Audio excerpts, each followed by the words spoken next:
വാഴാലിക്കാവ് ഭഗവതി ക്ഷേത്രത്തിലേക്ക് വന്നതാട്ടോ. ഒരു രക്ഷയില്ല. നോക്കിയ സൂപ്പർ. ഒരിക്കലെങ്കിലും ഇവിടെയൊക്കെ ഒന്ന് വന്ന് തൊഴണട്ടാ.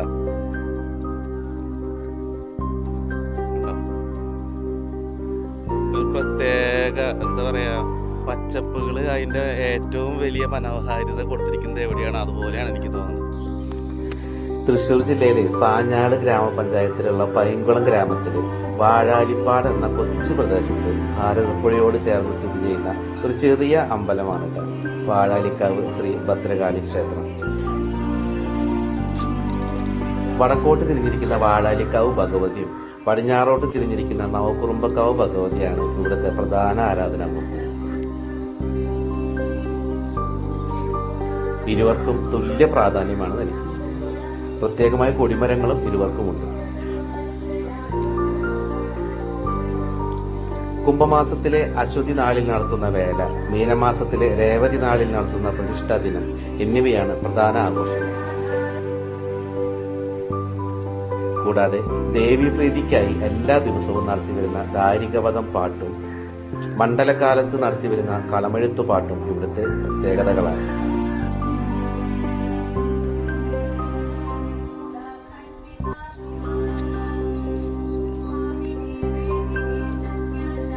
ഇവിടെ വന്നു കഴിഞ്ഞാൽ ഒരു രക്ഷയില്ലാട്ടാ. നല്ല ഗ്രാമഭംഗി, അതിന്റെ തനതായ ശൈലിയില്. അതായത് ഗ്രാമഭംഗി എന്ന് പറഞ്ഞാൽ ഇതാണ്. ഇവിടെ വന്ന് കണ്ടു കഴിഞ്ഞാൽ ഇവിടുത്തെ വീടുകളും അതുപോലെ വയലേലകളും ഒക്കെ കണ്ടു കഴിഞ്ഞിട്ടുണ്ടെങ്കിൽ നമുക്ക് ഇവിടുന്ന് ജസ്റ്റ് ഒരു ഫോട്ടോ എടുക്കാൻ ഇഷ്ടമില്ലാത്ത ആൾക്കാർ പോലും ഒരു ഫോട്ടോ എടുത്തിട്ട് ഇവിടുന്ന് പോകുന്നു. ഇതിന്റെ അപ്പുറത്താണെങ്കിൽ നീളം ഇങ്ങനെ ഒഴുകി പരന്ന് കിടക്കുക. ഞങ്ങള് പോയ സമയത്താണെന്നുണ്ടെങ്കിൽ ഭാരതപ്പുഴയിൽ വെള്ളം അധികം ഉണ്ടായിരുന്നില്ല, എന്നാലും അത്യാവശ്യത്തിന് വെള്ളം ഉണ്ടായിരുന്നു. അതുപോലെ ആൽത്തറ, ക്ഷേത്രം, അങ്ങനെ ഈ ഗ്രാമീണതയുടെ എല്ലാ വശ്യ സൗന്ദര്യവും നിറഞ്ഞു തുളുമ്പി നിൽക്കുന്ന കാഴ്ചകൾ ഇവിടെ വന്ന് ആസ്വദിക്കും.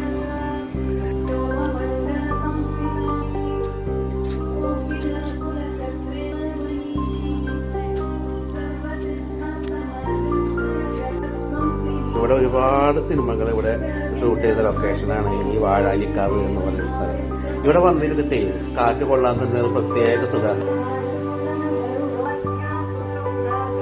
ഇവിടുത്തെ കാറ്റിന് തന്നെ ഒരു ഭംഗിയാണ്, ഒരു സംഗീതം നമുക്ക് ഫീൽ ചെയ്യും ഇവിടുത്തെ കാറ്റ്.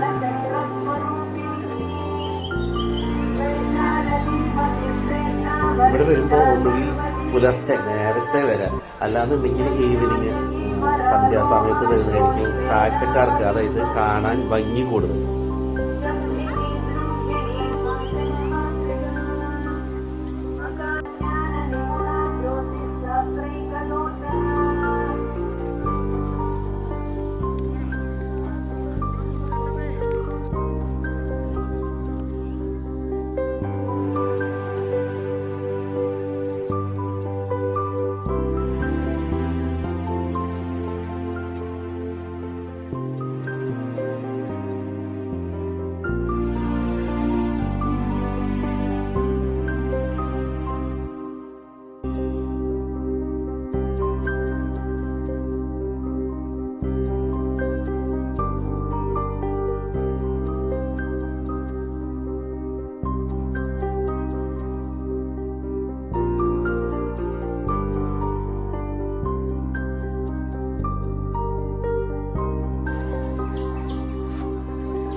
ചെന്ന സമയം ഏകദേശം ഒരു 5-5:30 കഴിഞ്ഞിട്ടുണ്ടായിരുന്നു.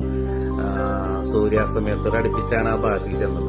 അപ്പോ ഭാരതപ്പുഴയുടെ ആ ഭാഗത്തേക്ക് അങ്ങോട്ട് പോയി കഴിഞ്ഞപ്പോ എന്താ പറയാ, സൂര്യാസ്തമയം, ആ സൂര്യന്റെ ആ ചുവപ്പ് കലർന്ന ആ വെള്ളമൊക്കെ കാണുമ്പോണ്ടില്ല, ഒന്നും പറയണ്ട. നമുക്ക് പിന്നെ അവിടുന്ന് പോരാനേ തോന്നില്ല. അങ്ങനത്തെ ഒരു പ്രത്യേക സ്ഥലം. അതായത് പ്രകൃതി ഭംഗി ഇഷ്ടപ്പെടുന്ന ഏതൊരാൾക്കും ധൈര്യമായിട്ട് പോകാൻ പറ്റുന്ന. ചിലപ്പോ നമ്മൾ കാലത്ത് പോയി കഴിഞ്ഞാൽ അവിടെ പോയി ആർത്തറയിലൊക്കെ ഇരുന്ന് കാറ്റ് കൊണ്ടിരുന്നിട്ടുണ്ടെങ്കിൽ അന്ന് വൈകുന്നേരം വരെ ഇരിപ്പന്നെ ഇരുന്ന് പോകും. അങ്ങനത്തെ ഒരു പ്രത്യേക സ്ഥലമാണ്. ഒന്നും പറയാനില്ല ആ സ്ഥലത്തെ കുറിച്ചിട്ട്. അപ്പൊ എല്ലാവരും പോയി ആ പ്രകൃതി ഭംഗി ആസ്വദിക്കാം. പുഴയുടെ തീരത്ത് തിങ്കൾ കണ്ണാടി നോക്കും നേരത്ത് സ്വപ്നം കണ്ടിറങ്ങി വന്നോളെ ചെമ്മാനപ്പൂമുറ്റം നിറയെ മണിമഞ്ചാടി വാരിയെറിഞ്ഞോളെ. അപ്പൊ സമയം കളയേണ്ട, ടെൻഷനുകളൊക്കെ മാറ്റിവെച്ച് വേഗം വാഴാലിക്കാവിലേക്ക് വിട്ടോ. തൃശ്ശൂരിൽ നിന്ന് പോകുന്നവരാണെങ്കിൽ വടക്കാഞ്ചേരി പാഞ്ഞാൾ വഴിയും വടക്കാഞ്ചേരി കിള്ളിമംഗലം തോഴുപാടം വഴിയും വാഴാലിക്കാവിൽ എത്തിച്ചേരാം. നാട്ടുഗ്രാമ കാഴ്ചകൾ ഇഷ്ടപ്പെടുന്നവരുണ്ടെങ്കിൽ തീർച്ചയായും കണ്ടിരിക്കേണ്ട സ്ഥലമാണ് കേട്ടോ വാഴാലിക്കാവ്. അപ്പൊ അങ്ങനെ പോയി കാണല്ലേ, പോയി കണ്ടിട്ട് ഒരു 2-3 ഫോട്ടോ ഒക്കെ ഷെയർ ചെയ്യും. അല്ല പിന്നെ